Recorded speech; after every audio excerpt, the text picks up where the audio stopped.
Window-ga inoo socday maaragtay casharka xiga kusoo dhawaada maaragtay video ayaana kala go'ay laakiin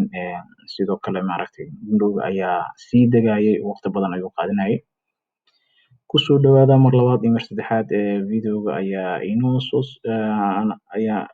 maaragtay sii socda oo maaragtay window-ga ayaa noo soo degaya insha Allah feelasha ayuu soo dhamaystiraya window-ga saad u jeedaan waa ka window-gii aan kusoo shubnay barasho cashar ahaa maaragtay wilo inoo socda waxaa inoo imaan doono window-ga maaragtay si toos ayaan maaragtay ugu kacsanaynaa halka virtual machine-ka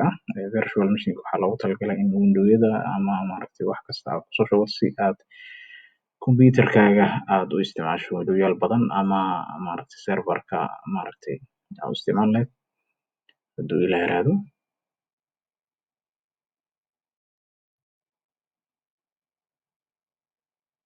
window-ga ayaa isdaminaya start isku sameeyay si toos ayuu marka dambena usoo kacayaa si maaragtay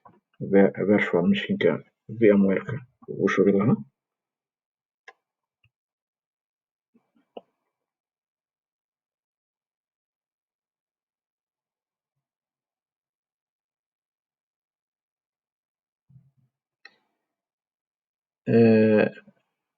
saad u jeedaan waad u isticmaali kartaa maaragtay password ahaan waa u samayn kartaa laakiin si toos ayuu hadda noogu kacay marka halkan wuxuu leeyahay internet-ka ma rabtaa virtual machine-ka inaad ka isticmaashid yes ayaan leeyahay kulla yes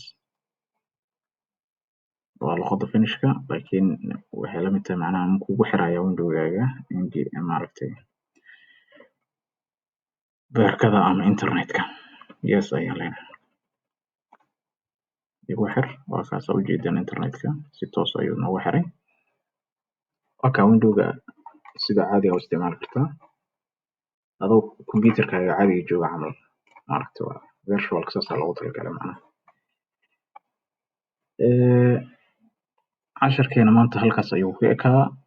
wixii su'aalo ah iyo maaragtay comment ah waxaad kusoo qori kartaan meesha comment loogu talagalay insha Allah casharadeen waa noo sii socon doonaan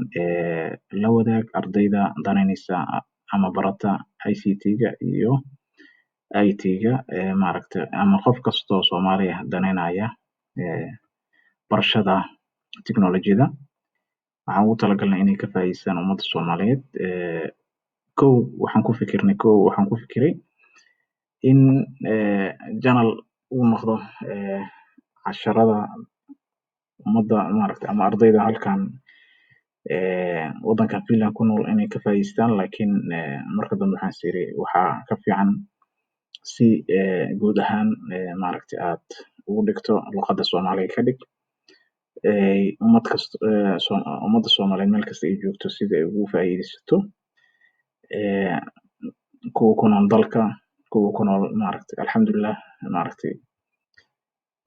Soomaalida meel kasta ay joogto meel badan ayay joogaan maaragtay waxbarashadan ka wadaan halkaas ay ka faa'iideysanayaan waxaan isleeyahay luqadda Soomaaliyeed waa muhiim in